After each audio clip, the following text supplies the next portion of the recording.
i-advise na sa office kung kinsay nga reklamo nga ipakuha ang plate number. Ang mga unsay mga kuan ba? Unsay mga pwede nga ma-ebidensya.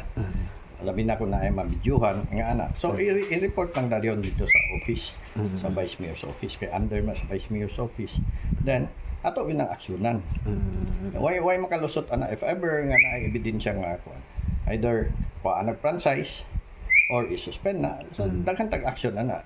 Anyway, ang syudad wala man pud ga tolerate yun ana. No?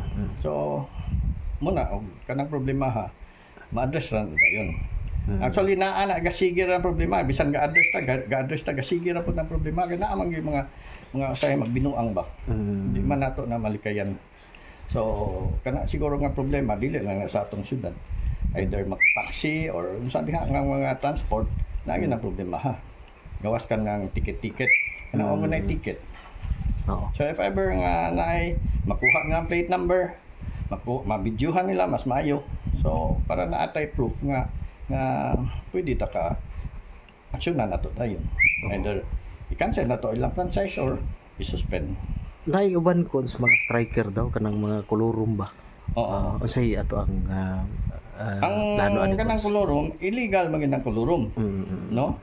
So kung naay ma-report nga illegal kolorum, ato po na dayon ipa-apprehend po na nato dayon, padakop nato dito.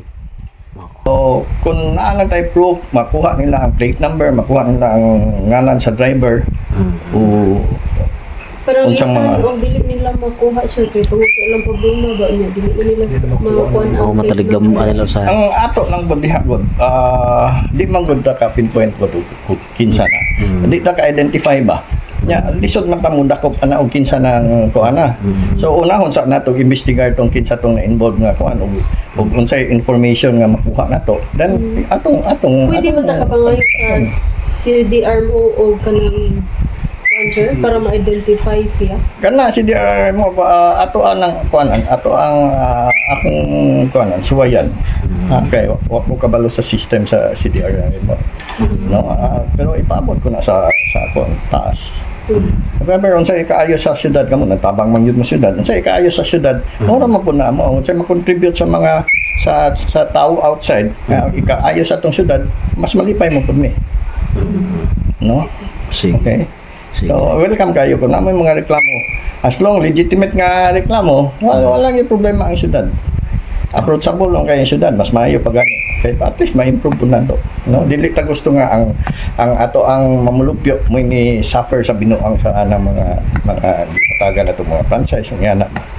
Okay? Okay, sige. Thank you kay Cons. Good morning.